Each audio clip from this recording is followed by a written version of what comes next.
This November, I was invited to play alongside Matthew Mercer in Critical Role's own game live on stage in front of thousands. This opportunity that I had waited for years then kickstarted one of the roughest 2 weeks I've ever had in my life, culminating in a massive panic attack that happened the day of the event on the bathroom floor of the crummy Airbnb I was staying at, 4,000 miles away from home.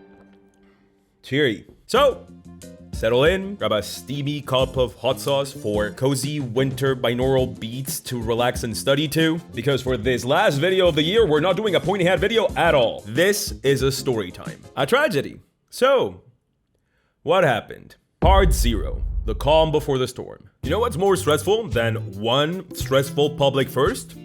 2 of them. Playing with Matthew Mercer, yes, really, was not the only scary thing I was doing at PAX U. That does make it sound like a murder confession. I didn't do anything weird. Well, that's not the point. How did this happen? Well, it all started with an email from Darrington Press, the publishing branch of Critical Role and the makers of Daggerheart, a game I have covered on this channel before to a scary number of views. The email says that Darrington Press would like to invite me to play Daggerheart at PAX U alongside some really cool folks, including Matthew Mercer. God. See, they're opening up pre-orders for their newest expansion of Daggerheart. It's called Fear and Hope in Las Vegas. See, that's how you can tell that this video is not sponsored by them. It's not sponsored at all. As part of the announcement on stage of the Fear and Hope expansion of Daggerheart, they won a live game, and they said I should be in it. For those that don't know, how did you end up on this video? All those names, Darrington Press, Critical Role, Matthew Mercer, those are titans of the tabletop RPG industry. Complicated, playing pretend for nerds. What this channel is about. They are a massive, massive deal. I don't know anything about sports, but it's as if Mr. Ball invited you to play his fun new game that he came up with, football. Bye, bitch.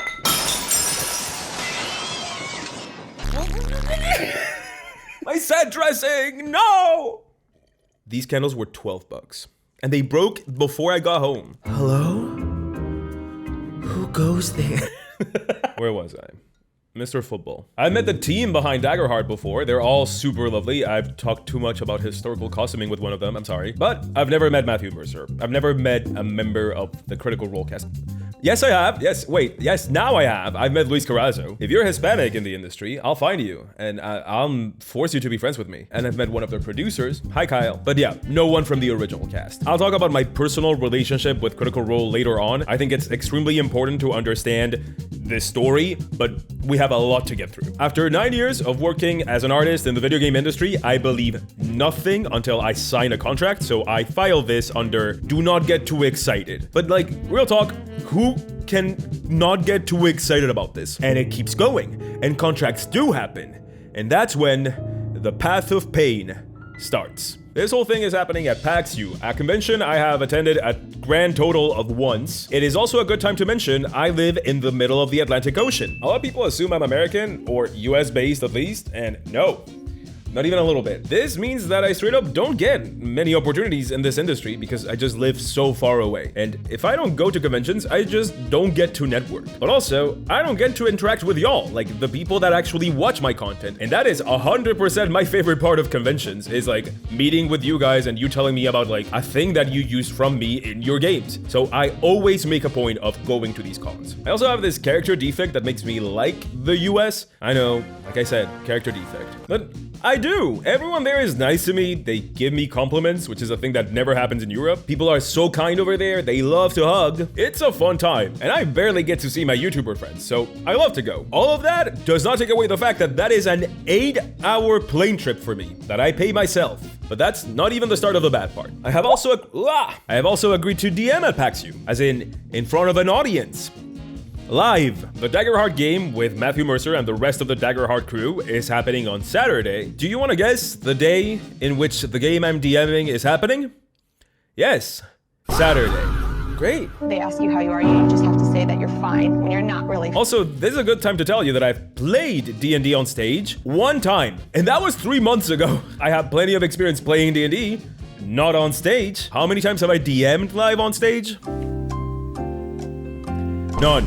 What I'm DMing is called the Legends Society. It's a concept that Ginny and I refine into what it's gonna be. Is this sort of Charlie's Angels, Kingsman, Ocean 7-Eleven, where like legends are being sent on missions by the Legend Society through the hand of Charlie, which is this ever-changing being. It's really fun.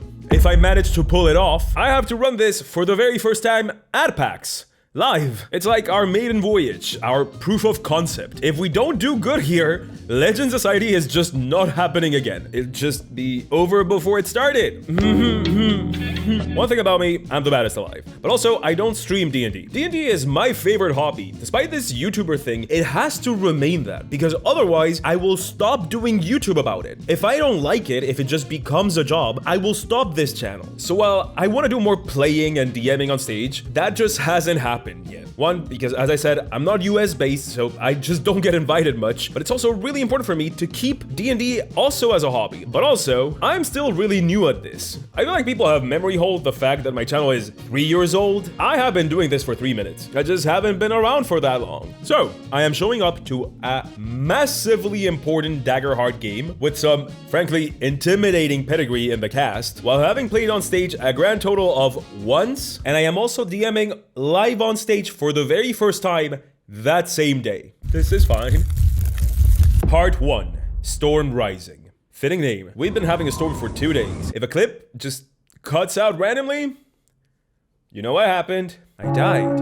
Okay, pause. What am I actually playing? Well, Daggerheart. We know that. I've GM'd Daggerheart before, a whole campaign, made a video about it. You can watch it. But I've barely played Daggerheart, as in as a player. Daggerheart does many unique things, but you do still need a character to play it. Since the game I'm gonna be playing is a very short game, we would be giving the character sheets of the characters that we are going to play when we get there. That means that I don't have access to a character sheet, and I also don't have to worry about the mechanical side of building a character. So that kind of stopped me from prepping further.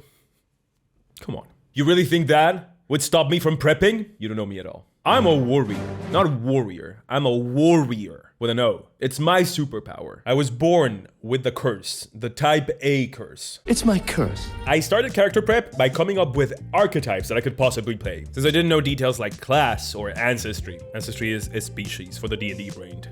This is a safe space. What is an archetype? Stuff like preppy know-it-all, mean old lady, evil vizier, haunted Victorian child. I've been rewatching a lot of Invader Zim. Shut up, I'm not old. So I put stuff like mad scientist in there. Stuff like adjective plus noun. Just very simple, universal, everyone knows type of thing. So that's good. I had my little archetypes. I mean, yes, it is a very scary game with Matthew Mercer and like the people that made the actual game, but I should manage. Even with the live DMing thing, I've DM'd so many times. It's gonna be okay. I even like DMing better than playing. It's gonna be manageable. Yes, stressful, but okay, right? Right? How many people were scared? Me too. I was really, really scared. Okay, so tried as we might, and we tried, the game I was DMing was capped at 2 hours. And to be clear, they made that sound pretty scary. Like, they made it sound like at 2 hours, they were like turning the lights off and cutting the mics. If I have ever run a 2-hour game, I don't remember, and I certainly haven't gone into a game knowing and prepping for it to be only 2 hours. So none of the one-shots I have under my belt work. I have to write an entire one-shot just for this. And I have to write it as something that plays well on stage. Something I haven't done. Great! I love it! That's okay. That's okay. I can do it. I'm a good boy that goes to bed on time and eats his vegetables. I can do it. I just need to prep. Prep will save me. I love to prep. If I prep enough, I'll be fine. And so, prep starts. I write the adventure, I make the maps. Yes, I'm using maps. I make the visuals for the puzzle. I'm also doing that. I come up with NPCs, I come up with stat blocks, I come up with the lore of the Legend Society framing device that we want to use in other games. Yes, I hate myself. Let's move on from this. No victim blaming. And then, playtesting happens. Yes, I playtested this. Don't laugh at me. I'm a prepper. I prep hard. Anastasia, I ran this one shot 4 times. 4 times in the 2 weeks before the game. All with different groups, by the way, like different people. I literally ran out of people that play D&D to play this one shot with. I changed it, I took their feedback, I rewrote it, I tweaked it to really, really capture what is the essence of it. And that, as you can imagine, was a long process. Good thing I could focus on it, right?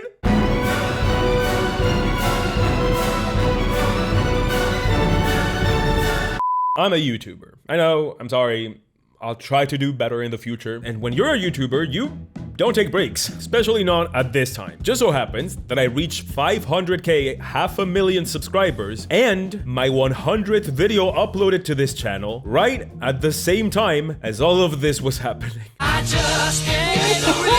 I had to do a celebration. I just had to. I had to pay back you guys, like the people that have been watching this. That was priority number one. I decided I wanted to do Eberron for my celebration, but not only that, I wanted to make the longest and the most ambitious video I have ever done in terms of shooting, in terms of writing, and in terms of free content given by the end. I give free content with most of my videos, and Eberron had to have the most free content. So I decided that I wanted to shoot on location in Eberron.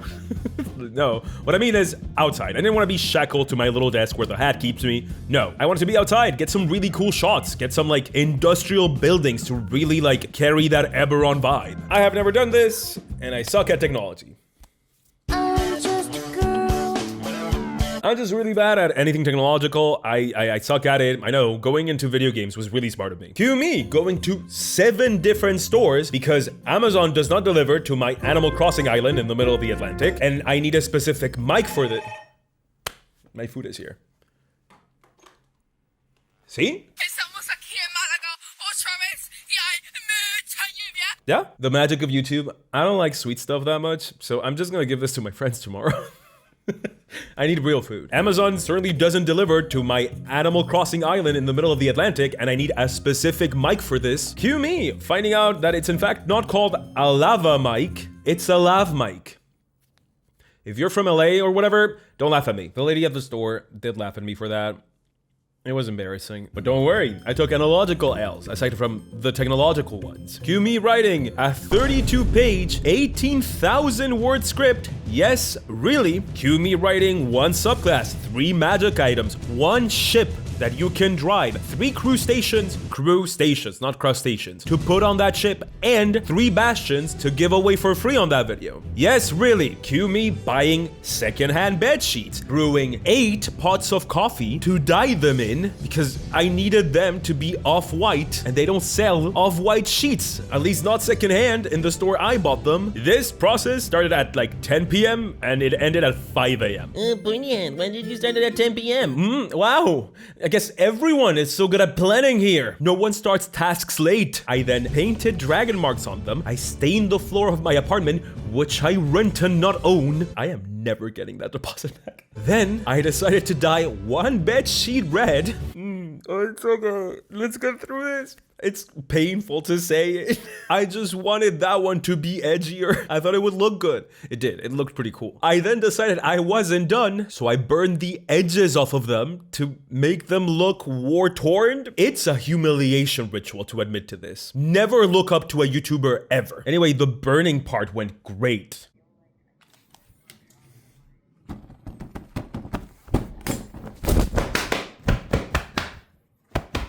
That was scary. This wasn't all of it, but I'm gonna save you the whinging. It was not pretty, but that was where my mind was at when I left my island to go back to the mainland 2 days before the start of the con, and 4 days before Saturday, the game. But sheets or no sheets, we can't lose sight of what actually matters. I still don't have that character ready. I need to impress some pretty important people. You know, the people that make Daggerheart, and him.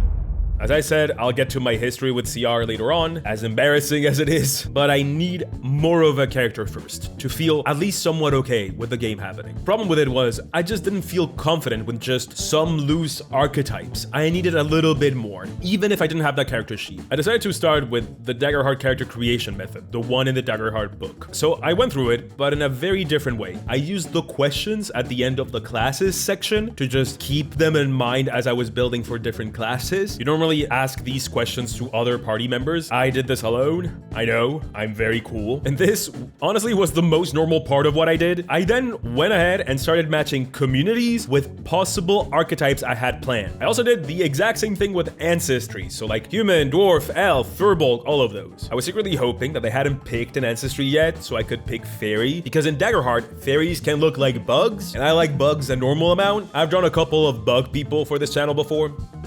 Just 1 or 2. Spoiler alert, you can literally see me wearing a bug pendant in the live game. The earnestness of this is embarrassing. Fairy Bug would also be good for invaders. Shut up. I'm not old. Shut up. So basically, I started to build these combos of ancestries, communities, and archetypes that I had come up with. Yes, I did a spreadsheet for this. Don't laugh at me. No, I will not show it. It is already extremely embarrassing to be like this and to confess to it. It's like a humiliation ritual. Maybe I'm part of the Illuminati and you don't know. I wanted to do a good job, okay? Stop it. Don't make fun of me anymore. You guys are mean. One last thing I did, and I do this every time I play one-shots, is come up with a gimmick. A gimmick is something that you can basically tack on to any character. That's why I did it, like, because I didn't know the class, I didn't know the ancestry, but I can always tack on a gimmick. It is completely irrelevant to the rest of the character, or mostly irrelevant. It could be an accent, it could be a way of talking, it could be a way of moving through the world, like physical acting. It could be like a detail as to how they cast spells, that sort of thing. Since I'm playing with actors, and specifically voice actors, it would be impressive if I managed to pull off a voice-based gimmick. Yeah, it sounds like a good way to impress them, or to fall flat on my face. Winner, winner, chicken dinner. I decided to go for it. We'll see how that goes when we get to the game. Finally, and this was the last of my prep, I just played Daggerheart a bunch. Last time I played, I actually DM'd, and it was the beta version, so I was very excited to see the changes. The armor thing that was the bane of my existence in the beta is gone. So much better now. But the game feels more fluid, more reactive. Fear is a much more fluid resource. Like, it goes by and it comes in much faster. Now, looking back, this was the best thing I decided to do. Not for like pro Daggerheart strats, but because it reminded me that I really like Daggerheart. And that's pretty important when you're like playing the game on stage. I feel like in general people can tell that energy, or at least I feel like I can. As for the classes I play, since I don't know which class will be given to me, I just play what sounds fun. I played Seraph, I played Sorcerer, I played Druid, and I still don't like it. Just like D&D, some things are just feel like hope. Nature themed things are just never for me, and that's okay. I play only spellcasters because that's what I like to play, and this is a choice I will come to regret later. And by later, I mean very, very soon. Part 2, Countdown. Okay, we have prepped this mystery character as much as we can, and we also understand the stakes. I have to film the longest, most ambitious video I have ever done on location before flying to America. All the while having prepped the first game I'm ever DMing live, which is happening on the very same day of the second game I've ever played live, which is the game with Matthew Mercer and the makers of said game. Great! 4 days before the game. Yes, we're doing the numbered lists, anxiety-ridden cousin, the countdown.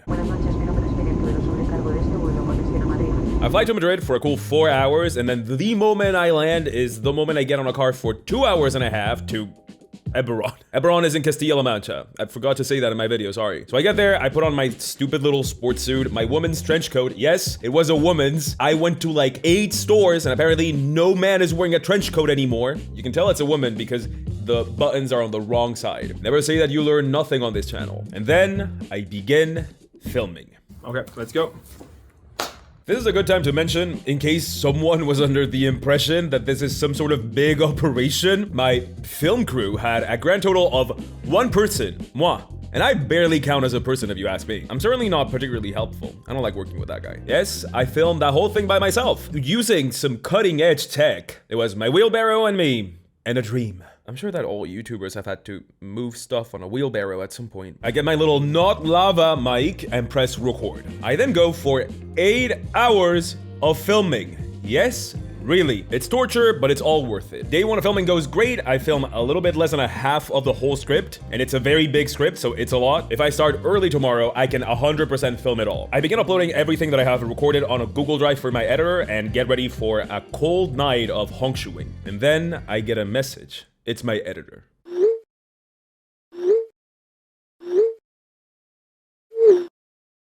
All the audio of all of my footage is completely unusable past the first clip I recorded.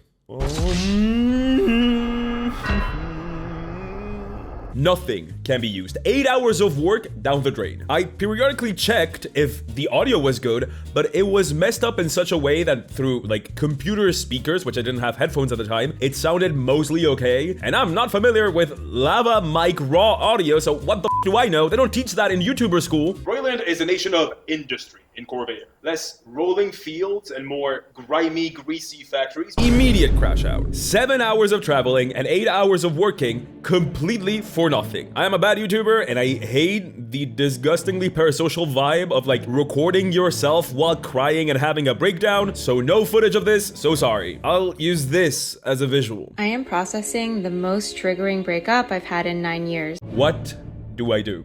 3 days before the game, I wake up at a bright and early 5 a.m. only to realize that the sun is not out, so I can't record. After 1 hour of staring at a wall, I make the call. I only have 1 day to record before I fly to the US. I can't use the f***ed up audio, but there's no earthly way I can record 32 pages of script in 1 day. There's just no way. Especially because I have to rely on natural lighting because the lights were too expensive to buy, and also I couldn't bring them with me on the plane or on my wheelbarrow. I'm sure it's normal. I know other YouTubers have this same problem too. There truly is only one thing I can do. I just really don't want to do it. I have to record after I come back from America. Now, important context, I was not born rich. What a wild sentence to say. I left my parents' house very young, 17 young. I've had real jobs before this, a lot of them. You will never hear me cry about being braver than the troops because I'm a YouTuber. Try being an influencer for a day. But the thought of flying transatlantic, 4 days of convention, playing a live game on stage in front of thousands, DMing a live game on stage in front of however many people come, flying back transatlantic again, and recording right after, all of that, back to back, that would get anybody.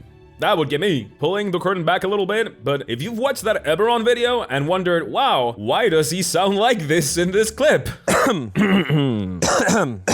Honestly, oh God, my voice. Yeah, all of those weird clips is because I lost my voice at the convention and I had to record right after. It happens at every convention I go to. I just like talk incessantly for 4 days and then my voice is shot. Sorry about that, believe me, it annoyed me more. But all of that is not the reason why I really don't want to do this. Whenever I push anything back and that video has a sponsorship, I have to talk to that sponsor and like tell them, hey, up massively. And I don't know, maybe it is because I've had real jobs, but I don't like that. I really feel like I'm doing a bad job and I'm not professional if I have to like message someone and being like, hey, I know you counted with me to release on time and do my job. Up at the doing my job part. Sorry, I can't be trusted. I'm stupid. I feel like that when I do that. So I really don't like to do it. It also puts a strain on my agent that has to like talk to these people and like get them to be okay with me like delaying. I really don't like to do it. It's a whole mess. It makes me feel bad. It makes me seem unprofessional. At least I feel like I seem unprofessional.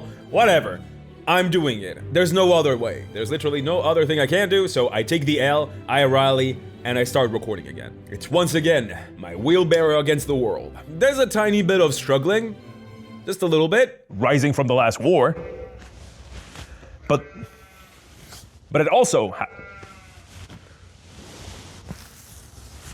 it's almost done. I love sheep, and they love me too much. At 6 p.m., the sun goes down, so I upload everything I have to my editor, and I wait for their message.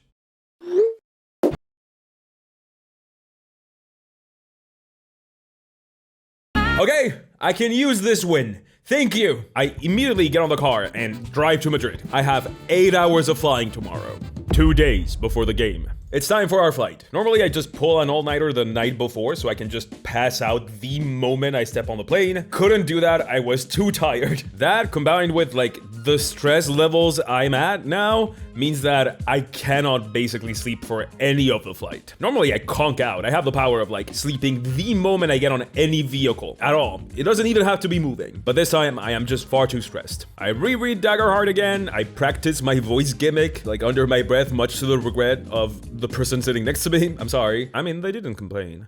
I'm not an asshole, but I don't know. What if they heard me and they were like, why is he doing that? I use my computer to review my notes for the game I'm DMing. And when I realize that all of this is stressing me out more, I just decide to enter a coma by doing the most mind-numbing thing I can think of. Got my shiny charm though.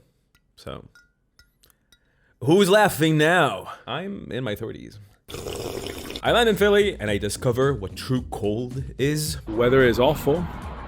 I'm cold. So immediately, of course, I go straight to my lavish accommodations that I, as a big boy YouTuber, am entitled to. You know it's bad when you know you're going to a bad one just from the pictures. Listen, the hotel was so expensive and the flight was so expensive and the Airbnb was decently close. For European walking standards, I walk 25 miles minimum a week. It's fine. It was a mistake though. I can now accept that. It was a mistake. It was bad. The neighborhood wasn't great, and at cons you're often up late, like networking, and then you have to walk back home at night late. One of the windows was just broken. Like it didn't close. Oh boy, I'm laughing now. So it's freezing just all the time.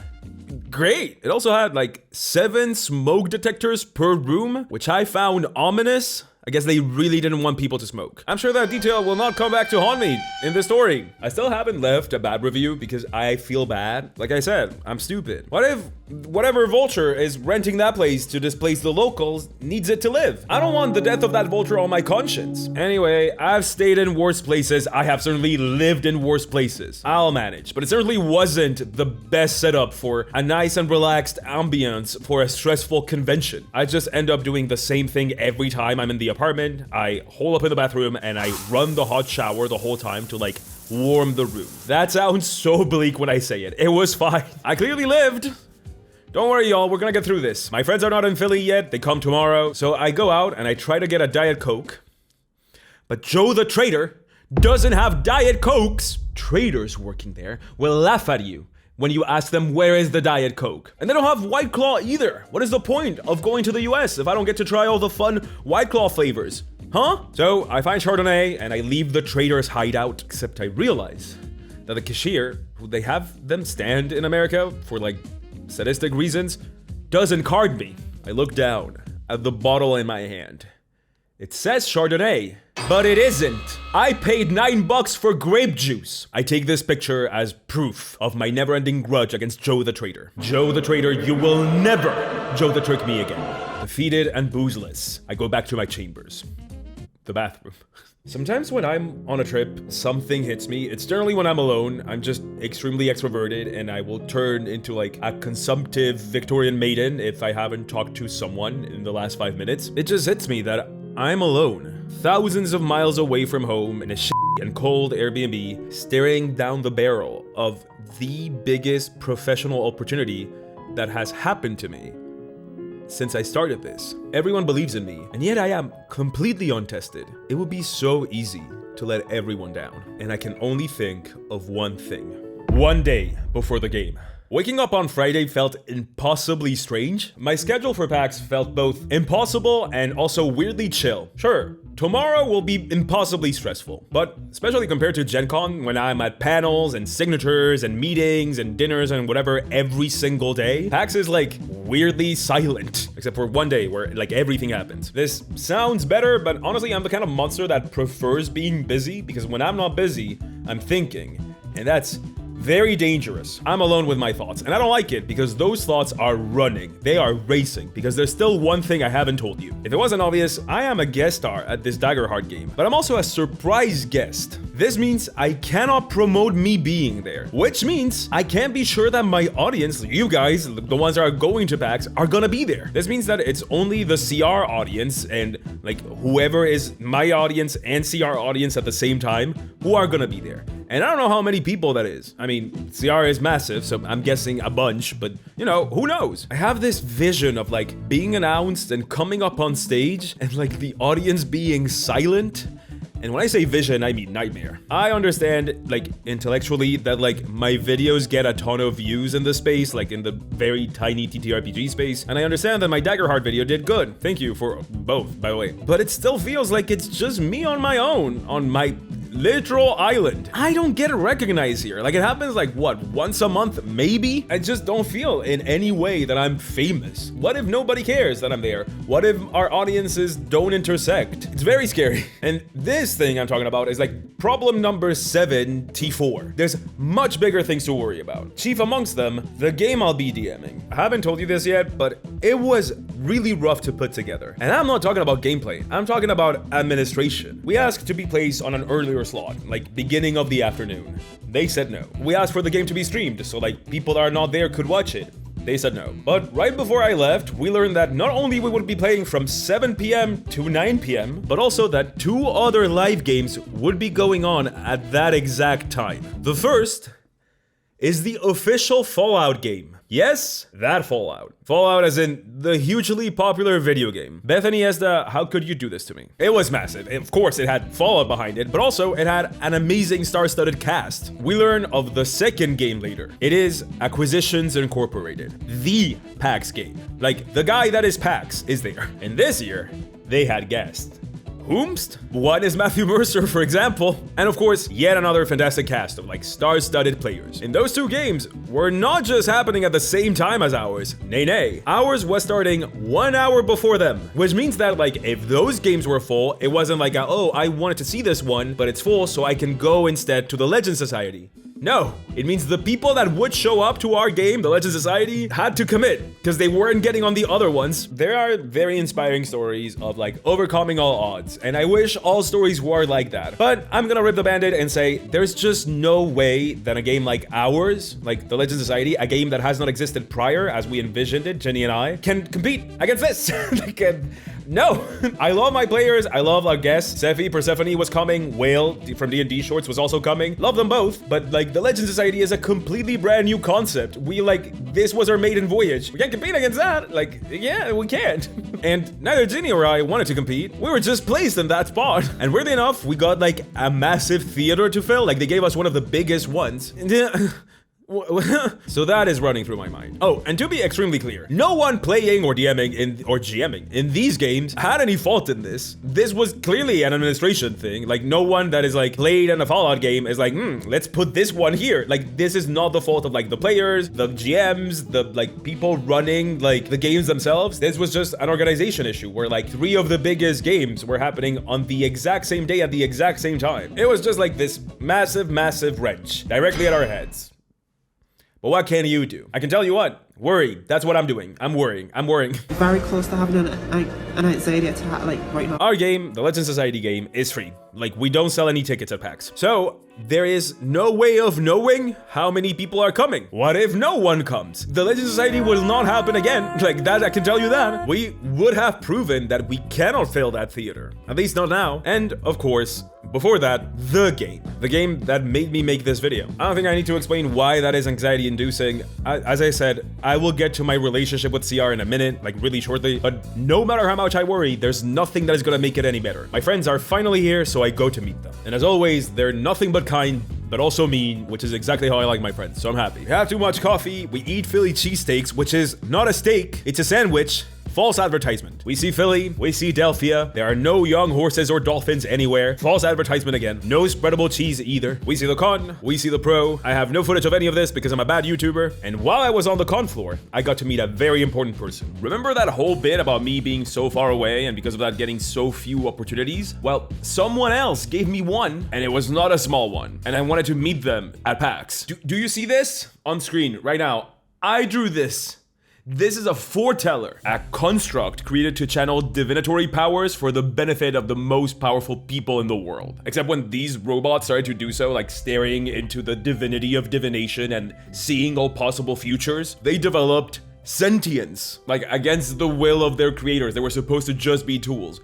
Why am I telling you this? Well, because I made them. I didn't just illustrate them, I made them as a playable species. I made the foretellers, the species, I made 3 magic items based on dice, and I made a divination spell also based on dice to celebrate that you guys sold out the first collab I've ever done with Dispel Dice. The Dispel Dice. The Arcane Constellation dice set came out at Gen Con and it sold out there. Like online and physical, like it sold out immediately. Pre-order starts now, and if you pre-order now, you get it beginning of next year, 2026. And as I said, these guys sold out instantly, so I cannot guarantee that there will be any left after pre-order. So it was sold out, and it's about to not be sold out anymore, and because you guys supported it that much, I thought I would give you a freebie with it. So I made a whole PDF, illustrated and written by me. I didn't have enough to do, but yes, I made a whole free PDF, as I said, a species, 3 magic items, and a spell, all based around dice that anyone that gets the Arcane Constellation dice set gets. And once again, and I keep getting comments about this, like from people in the real world, these dice are just the prettiest dice. I mean, that's not objective, but I feel like it is.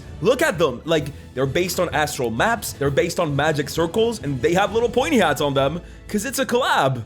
Like, it's my dice. Real talk, I felt really bad that my Eberron free drop didn't have like illustrations made by me, so I really wanted this one to have them, and that was really hard to do in time for this. But I wanted to do it, first because it sold out so quickly, and secondly because Dispel has partnered with me, and as I said, that doesn't happen often. I want to show them that like I'm in it to win it.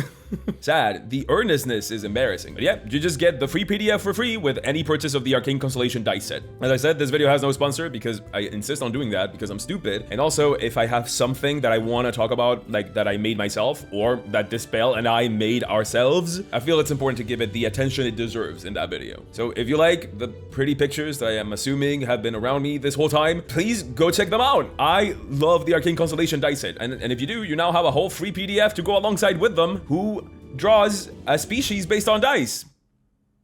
This guy. Oh, of course, if you've already bought the Arcane Constellation dice set, of course you get the PDF too. If you got it online, we've sent it to your email address, or we will be sending it very shortly. And if you bought them physically, like at a convention, you just need to email the email I will put below. And once your purchase is confirmed, you'll get your PDF. So I went to see Dispel because I wanted to say hi, but also because I wanted to get 2 dice, 2 D12s, my hope die and my fear die for the game. And now that I have them, I am ready. When it's about 8 p.m., I decide it's time for me to go back to my den. I just have to set up some stuff for the Legend Society game on my computer. I wanted like music and maps and visuals, remember? I'm stupid. I start to work on it a bit, and then my computer runs out of battery. I haven't charged it since the plane, so I go to plug it in. And it won't fit. The charger doesn't fit in my America to Europe adapter. It fits my phone charger, but it doesn't fit my computer charger for some reason. Everything for the game I'm DMing is there. All my notes, all my visuals, all the music, the sponsor for the live game, all of it is on my computer. And it's dead. At 8 p.m. I immediately do the sensible thing one does in these situations. Cry to my friends. Ginny, who knows I've been running at like a general anxiety level that could power up a small family of 35, calms me down, while Will, D&D Shorts, who is also playing in the Legend Society game, he lends me his computer. He saves me. I then start a several hour long process of logging into my email, finding old links, downloading the programs that I need on Airbnb Wi-Fi, going through Discord messages to find screenshots of the visuals that I needed to use so I don't have to redo the visuals, which I still had to do. By the time I'm done with this, it's deep into the night. There's a party happening, but I barely hang out there. I'm too worried. The tech run for the Legend Society game starts at 9 tomorrow. For the Daggerheart game, is at 9:30. I have to be at both. After everything, I turn back and I go to my freezing room to sleep at 2 a.m. We all know what's happening tomorrow. The day of the game. 5 hours before the game. I cannot sleep. Went to bed at 2 a.m., wake up at 4 a.m., and the moment I open my eyes, I know I will not be able to fall asleep again. I toss and turn in bed, trying in vain, and I give up quickly. At least I didn't sleep in. I've been trying to sleep for an hour and a half. Can't do it. I'm too stressed. It's gonna be okay. It's gonna be okay. But what if it isn't though? What if it is not gonna be okay? Anyway, let's start our day. I get up, I lock myself in the bathroom, and I turn the shower on to warm myself.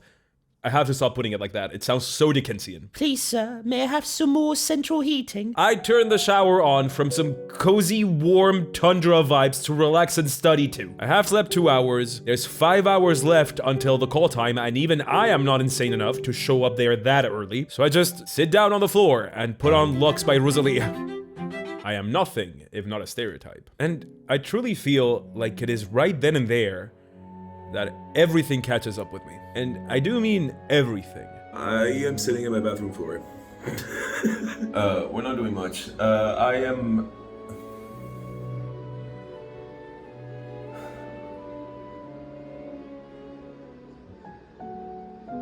doing great. I'm doing fantastic. I thought that this would be a story about how well and how fun it would be, and so far it's been a story about how this has been one of the toughest things that I've done in my life. And I'm the writing the longest script I've ever written, the filming, the faulty audio, the refilming, the traveling, the DM prep, the computer dying, the mad dash to find a new one, the live DMing, the 2 massive games happening at the same time as ours, the fear of no one knowing me in the CR audience, the fear of no one showing up to the Legend Society game, the shitty Airbnb, the broken window, the cold, the 2 hours of sleep, the Daggerheart game, and who is playing in it. All of it hits me at once. I guess this is a good time to talk about my relationship with CR. Calling it that is weird because, like I said, I never have met anyone from the original cast in person, but I do have a relationship in that I'm a fan. I don't talk about this often because I don't talk about myself often because I don't like it, except I guess I'm doing it now. Oh boy. Sure love it. It was right after finishing Balance of the Adventure Zone. I needed more stuff to listen to while I drew in my first video games job in Paris. Yes, Paris. As I said, there's a lot of my backstory you're not privy to yet. I had heard rumblings of Critical Role, I was like dimly aware of it, and I knew that their second campaign had just started. So I just threw it on my second monitor while I drew. I remember so clearly when it hit me. I went into video games because I love the idea of making worlds that others could explore. Just like coming up with the people they could meet and the adventures that they could go on. Video games do that, and they've done that for me, but they do that with like 4 years of development time. And during those 4 years, you make someone else's ideas. You create someone else's world. Now, I love to do that because I'm the sort of monster that likes group projects. I love working in video games. I still do, even though I have this channel now. But while I do that, watching Critical Role made me realize that I could get that. I could get that feeling of making my own thing for my friends to enjoy, for people to see and to like explore. I could get that without the crunch, without the years and years of development, without the bad bosses, without the bad business decisions. I could get that. I could get the thing that I like put myself through hell, lived in squalor, left my country, became an immigrant at 17, like everything that I did to make video games happen for me, because that's what it took for video games to happen for me. I could get that. And it was CR that showed me that I could. There was another way to get what I wanted out of video games. And now with this, with the channel, I know YouTubers say this a lot, but like D&D has changed my life so many times. Like so many times. And I would be lying if I said that like it wasn't watching Critical Role that like was the first step into getting all those things. And now I'm playing with the person that made that world. The world that made me realize that I could do it too.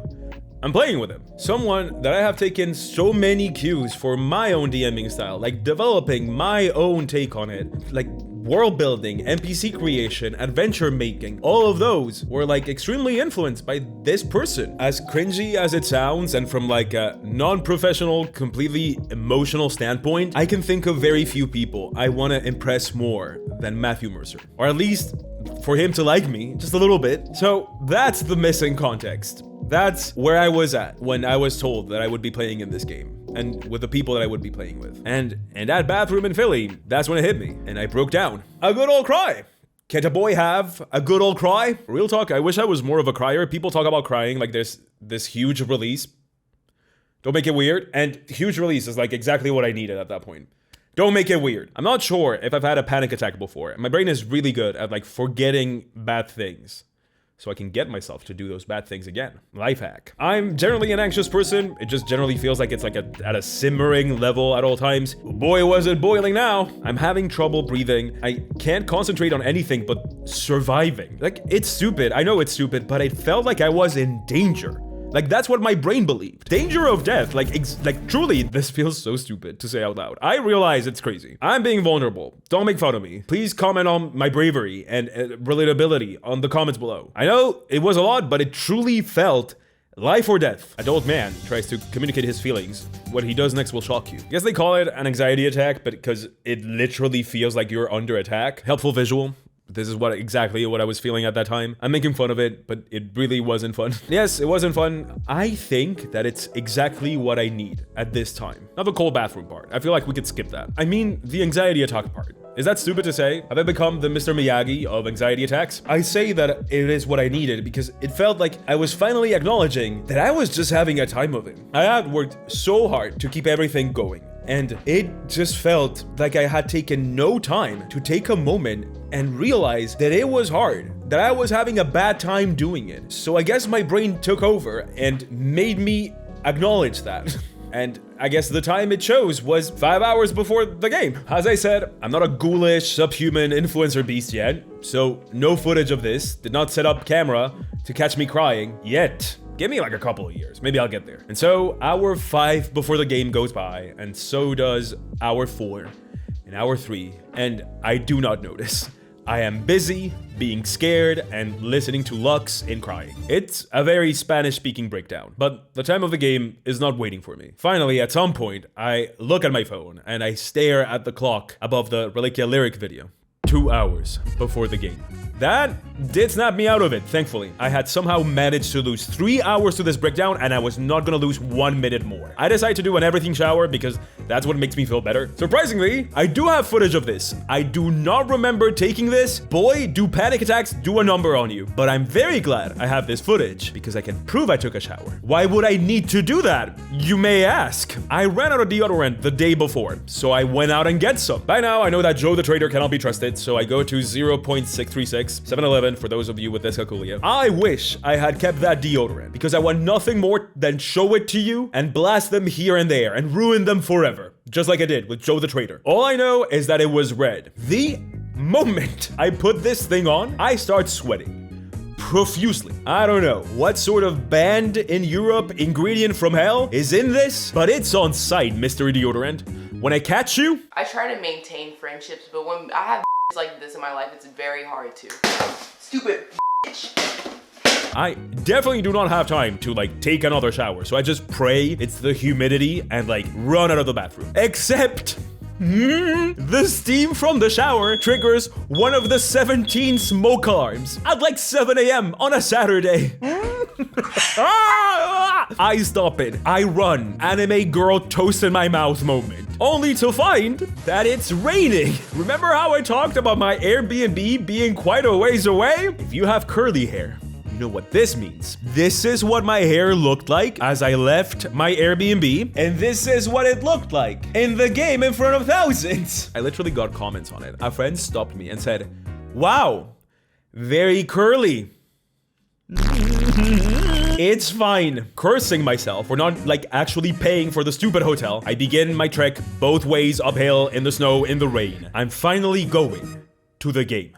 1 hour before the game. Tech run for Legend Society starts at 9. Call time for the Daggerheart game starts at 9:30. Have to be at both. I get to my tech run and I notice a feeling. A feeling that feels familiar now, but very recently. It's getting hard to breathe and there's this sense of dread in the back of my mind. I made my friends. Ginny is there, Will is dead, Seffi's there, Willowwares is there, my agent is there. We start the tech run and I keep breathing as if I just got there and I ran there, which I did, but like, I didn't just get there. I had been a minute now. I realized then, I'm not mouth breathing like a creep.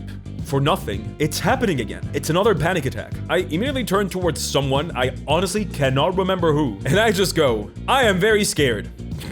Really good at externalizing my feelings outside of a play pretend game. Anyway, God bless them. My friends immediately deploy comfort mode. I honestly cannot tell you a single thing they said. They could have called my dad a racist and like spat on my dog's grave. I do not remember. None of it actually reaches like my smooth little brain. The only thing I can remember is that they were nice to me. I do remember one thing that someone said though.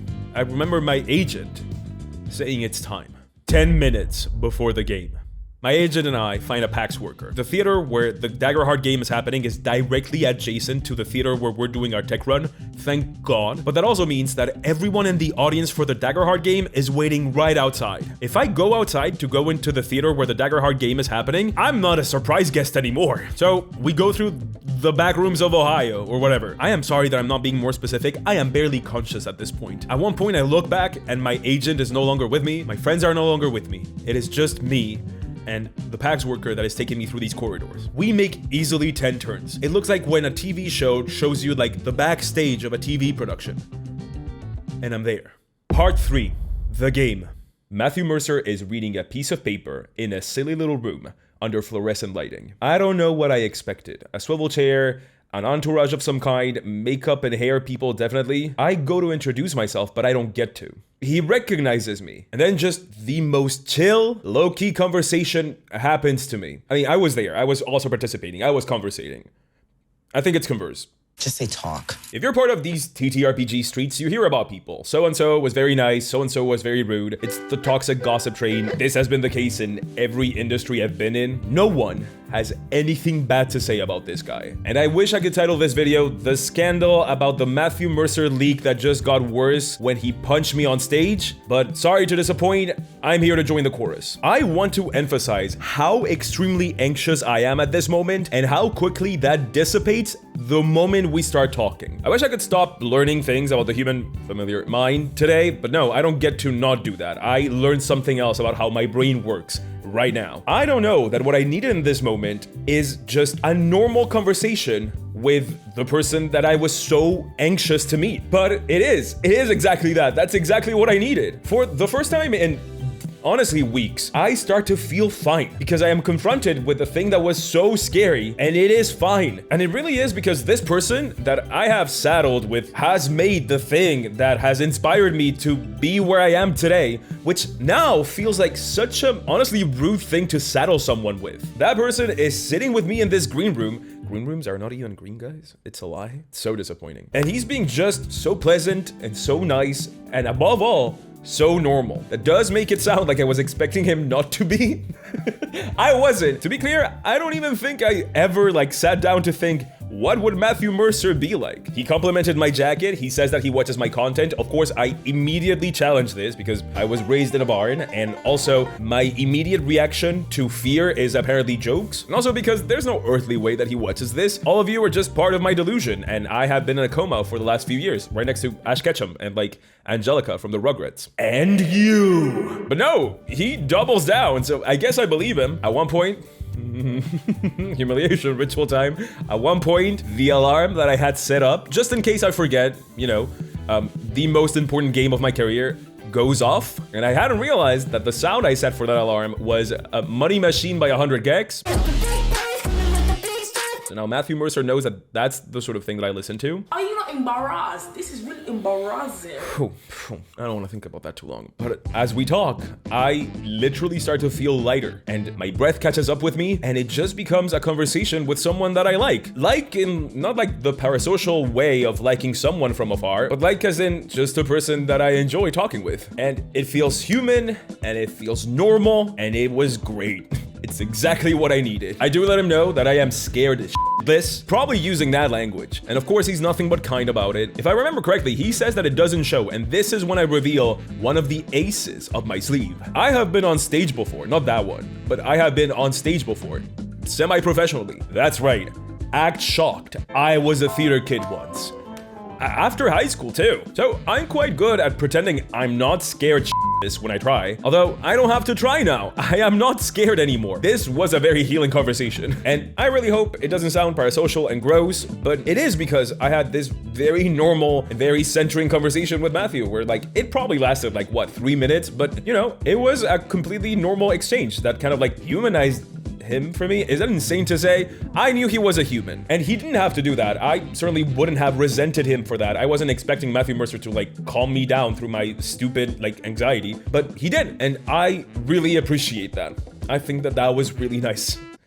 Okay, enough emotional vulnerability, enough. I don't like it anymore. Back to jokes now. Caca, I don't like it. Caca, no, caca. Before long, the other surprise guest arrives, and it's Lexi. I know Lexi, also known as Black Girl Mage. We met at Gen Con this same year, and the vibes were immediately perfect. I was so glad to see that she was the other guest. It just feels amazing to know that there's someone at that table that I've talked a little bit more with. I don't want to speak for Lexi, but I feel, maybe I was just projecting, very likely, but I feel like we were both kind of scared this a little bit. I remember so clearly, at one point, it was just the two of us, and I turned towards Lexi and I say hey, how many times have you played live on stage? And Lexi goes, 5. You? And I just go, 1.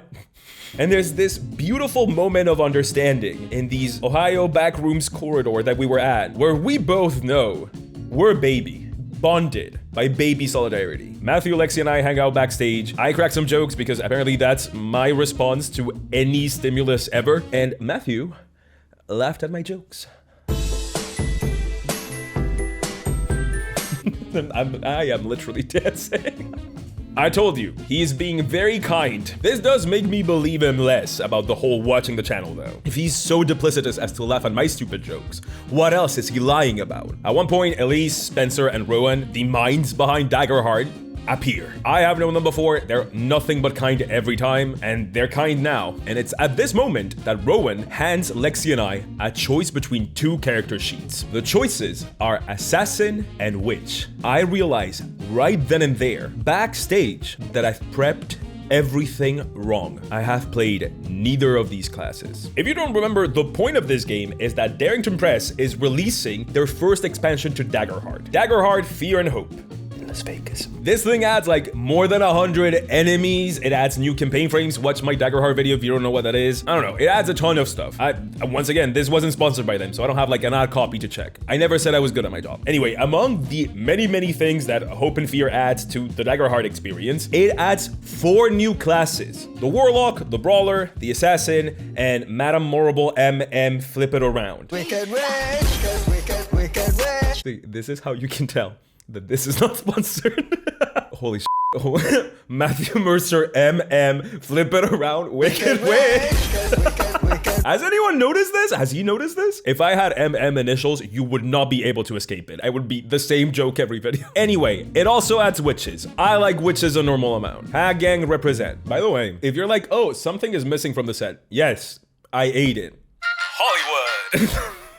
To be clear, I am stupid. They didn't pull one over on me. First of all, no one told me to do the prep I did. I'm just that much of an idiot. But also, if I was gonna be that much of an idiot, I could have been a smarter idiot about it. They told me what the point of the game was, and they have been releasing playtest content about all of these classes. I just didn't look at the playtest stuff.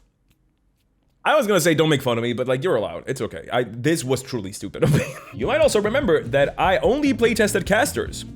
I am very smart. Lexi seems to be eyeing the witch and actually has played it before. Played it before, huh? Interesting. So much for being a baby with me. So much for being baby brothers in arms. I have been baby trade. I am kidding. I actually think I'm the one that chooses first. Ever the gentleman. The reason for my choice is because I see something in the assassin character sheet, and that something instantly makes me think of a specific part of my prep that actually does come in handy. I pick Assassin, not a spellcaster, not a class I had prepped at all, and yet, somehow, it feels like the best option. Let's see if it pays off. I take my sheet and I pour over it, starting to memorize stuff. Before I know it, Spencer, Elise, Rowan, and Matthew go, and the show starts. Lexi and I would be called to the stage later. Anxiety comes back. What if no one recognizes me? What if they don't like me? What if they don't know who I am? But I am familiar with this one. This is the same anxiety before going on any stage. And because I'm familiar with it, I know that the moment you actually step up to the stage,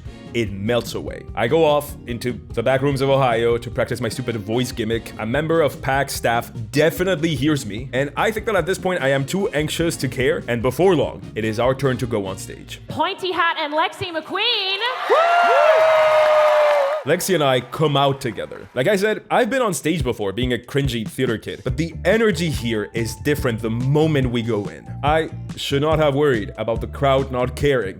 If they didn't, it just didn't show. I guess that critters are just that nice. Either that, or they were there for Lexi. In any case, I am very grateful. We join the others, and we start the game. Now, I've kept my archetype, my gimmick, and just generally the character I'm playing pretty hush-hush for this whole video. And now it's time to change that. I chose the assassin character sheet because it perfectly aligns with one of the archetypes I had already prepared. Mad Scientist. He was described to me as a nerd. He had the Poisoner's Guild subclass, which is also a thing from Just Hope and Fear, and he had like a negative presence score. It was perfect. I am going to play teen comedy Invader Zim Assassin on stage in front of thousands. But what about my gimmick?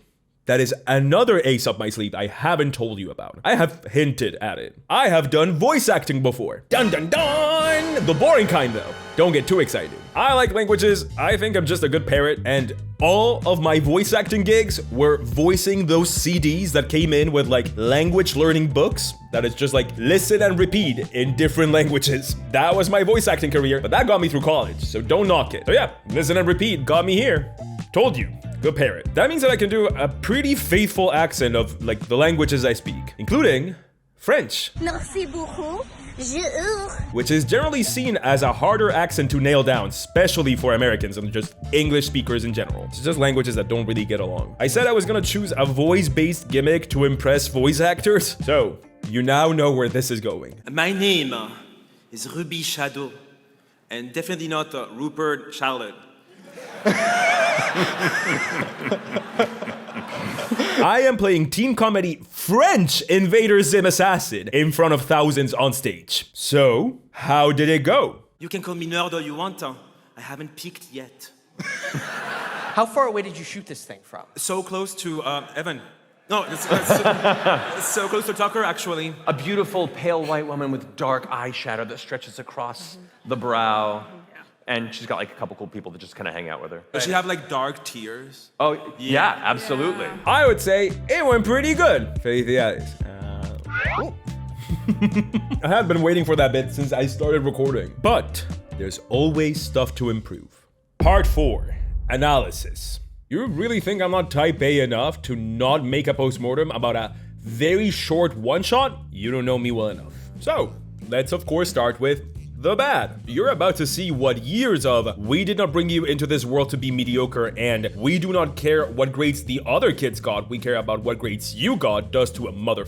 What do you mean, am I fine? Why do you ask? I would say that my biggest misses in this game is that despite hitting the balls that were like thrown directly at me, as in balls as prompts, like what do you do, Antonio, when you do this? There were like some general balls that were not thrown at anyone in particular that I could have gone for, and yet I didn't. And I didn't do this because I was too anxious to do it. It was about a thing that I realized live on stage was stopping me from like completely engaging with the game. I wouldn't say I'm a massive people pleaser, but I am not like not a people pleaser. I'm not insufferable enough to call myself an empath, but you know, I am a Virgo sun. I'm mindful of others' feelings, I would like to think. And this kinda goes up against what I decided to play. My favorite characters in fiction are generally meanies. I would say that's the scientific term for them. Not necessarily villains, although it can be, but just mean. Your Cerseis, your Team Rockets, your Squidwards, your Vivians, your Emma Frosts. And so I often feel drawn to play bristly characters. Just brutish characters, the ones that take a minute to get to the heart of gold part.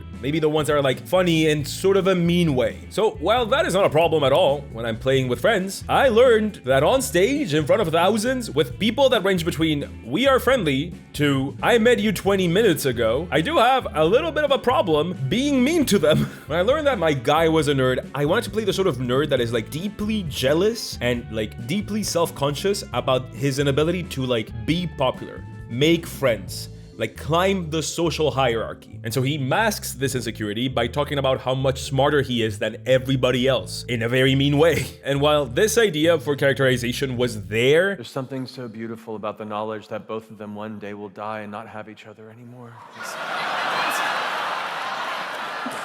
My potion keeps puttering away. Really hard to maintain the somber tone in that. And it cannot come soon enough. It wasn't nearly present enough. And it did stop me from going for those like general prompts that anyone could have answered. Paradoxically, I think I will probably continue to play meanies so I can get over this like mental block. But that's just me. I can't just not do something. I have to like hurt myself trying until I am able to do something perfect.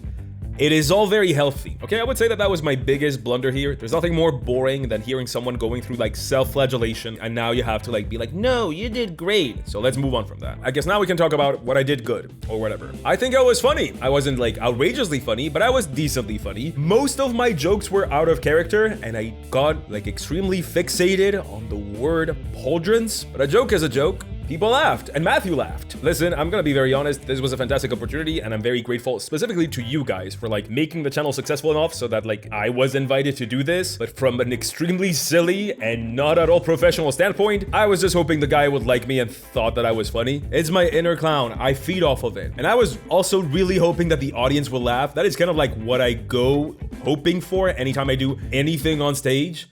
I just was born to clown. Other than that, I think that my gimmick really worked. I think that the accent was a good choice. I was very careful. I literally have not like listened back to it. I can't. But I was very careful to temper the accent enough so that it was still intelligible, because French can get insane. It can get really, really hard for like English speakers to understand a French accent, especially a strong French accent, which I was going for. So one of the things I did is I omitted the part of the French accent that makes you like completely remove aspiration aspirated H's. An aspirated H is a trademark of English. You say it in the word have, has, Halloween. That H has a sound. In French, it just doesn't. So the sentence, I have had a hole in my head since Halloween, a person with a really strong French accent will say, I have had a hole in my head since Halloween.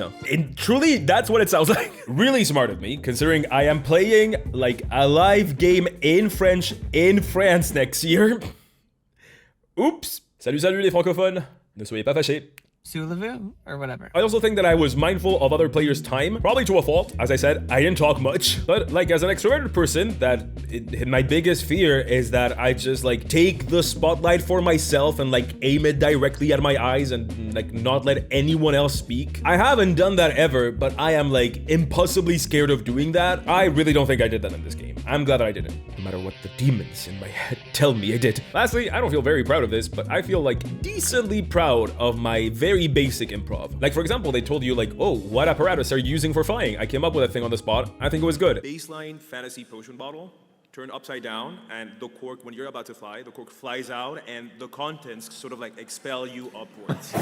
Constantly, yeah. I think the flavor I used for attacking was good. It probably went too far in flavor now that I remember what I did, but still, you know, swings and misses, but I'm happy I swung.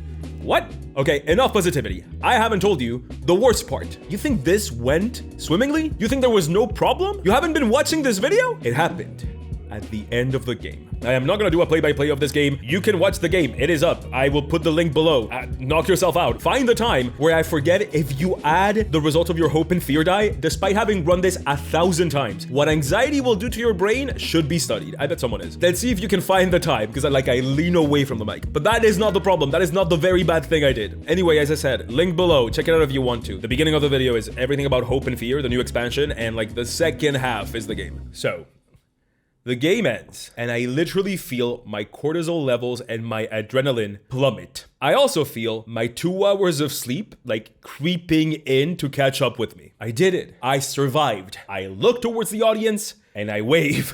I'm just happy. Not a care in the world. You know in movies where, like, the sound fades off, and then there's, like, this droning long beep in the background? Who you are and where you're gonna be this weekend. That is not just in movies. That happened to me. On stage. I'm so sorry, I didn't hear that. Who you are and where you're gonna be this weekend. Starting with you. Find me this weekend. I'm so sorry. That's all good. It's hard to hear up here. I'm here right now. I was so happy I hadn't made an ass of myself that I didn't hear the other players talking to me and asking me questions. I'm never getting invited to anything ever again. I was just happy, okay? Leave me alone. My Taipei schemes have come to nothing. So I make an ass of myself. Hooray. Lexi and I are invited off the stage, and Matthew gives me a hug. I'm Spencer Stark. Thank you, buddy. Matthew hugged me goodbye. That was sweet of him. Maybe he did like me. Wait. Pause. Zoom in. Computer enhance. If you're wondering why I'm hugging him like a f***ing T-Rex with like my little arms stuck to the sides, it's because I was so damn scared of what I smelled like because of that damn deodorant from hell. I swear I'm not stinky. I am not a stinky person. I literally, like, you can tell my hair is wet because I showered. Right now, I showered twice today. I am not stinky. Humiliation ritual. Humiliation ritual. This is why I hate making videos like this. I never want to make a video like this again. I am a very cleanly person. I have been told I smell great. I've been told I went to shower immediately after. But for the entirety of that experience, I just like walked around, and Americans love to hug. So I just walked around and hugged people like this, like Freddy Fazbear. Can't wait to meet you. So join the animatronic. But my stay at PAX is somehow not done. Did you forget? I have another game. One that I'm DMing. The Legends Society. Still hasn't happened. I had to create a whole adventure from scratch. I had to make all the visuals, all the DM prep. I had to fit it in 2 hours. I had to change computers. All of that. And we still don't know if anyone will show up. So, how did that go? Part 5. The other game. It went amazing. there, all the narrative tension evaporated. I'm just so good at YouTube. You might want to comment on my status as a master storyteller in the comments down below. Like and subscribe. Honestly, after the Daggerheart game and after my brain finally realized that this felt a lot like being on stage and that I wasn't going to die, I legit had a good time. I love DMing. I love playing, of course, but I really love DMing. And I had a great time. Wish I could show you footage of this. PAX told us that they recorded this. We haven't heard anything from them, and it's been a minute, so I don't know. I am not trying to FOMO you or like, truly, we tried. But wait, sure. The DMing went great. I'm sure that the players were amazing. Persephone, Will, D&D, Shorts, Ginny D. Yeah, of course, that went well. What about the audience though? We were at the same time, worse. We were like right before massive games. Did anyone show up? Yes, you did. Thank you. Thank you so much for coming. We nearly filled out that theater, and that was a massive theater. That is one of the biggest theaters at PAX. I think that the only bigger theater is the one that was the Daggerheart game. Thank you for coming to my DMing debut. That was it. I hope it was worth it. And thank you to everyone that stayed and said hi when we left. Thank you so much. I thank you for coming. You don't know how much it meant when someone came in and we were like, oh, we're almost full. I was nearly in tears. So, since Pointy Hat and Ginny D's Legend Society did so well, maybe we'll see more of it in the future. Dun dun dun. Maybe. So after all of this, there's something that I really have to say. Once again, I am not fishing for pity. It is just how it is. I just don't get opportunities like these. Like, not often. I live very far away. I am not American. I am not Canadian. I am not Australian. I am not even British. Thank God. I'm kidding. I'm kidding. I will be in the UK soon. I am kidding. And that's okay. It is harder for me. That's okay. I'll just work extra hard to make stuff happen for me. Like, make 2 very long videos back to back.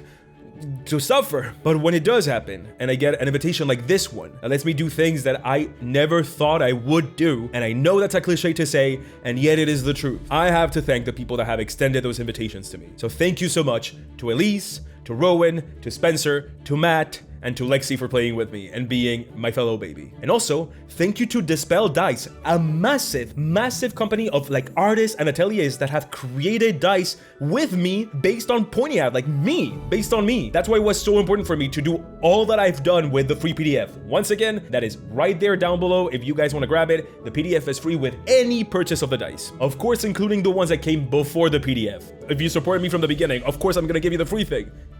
So is that it?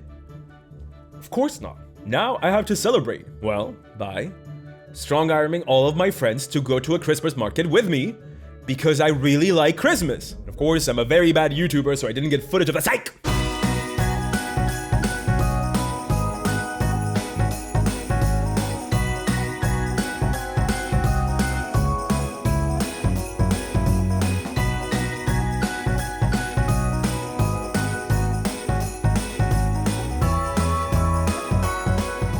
Now, go back to Eberron, pass me. The Eberron video is out right now, 1 hour and 47 minutes long. As I said, if you want, you can watch the live play, say hi in the comments. Don't be weird.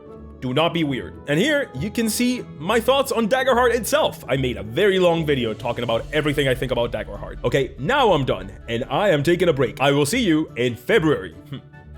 Taking a break, you'll see. But what are you gonna do with all that time without me? Perhaps a puzzle. Happy holidays. Mwah. Ooh.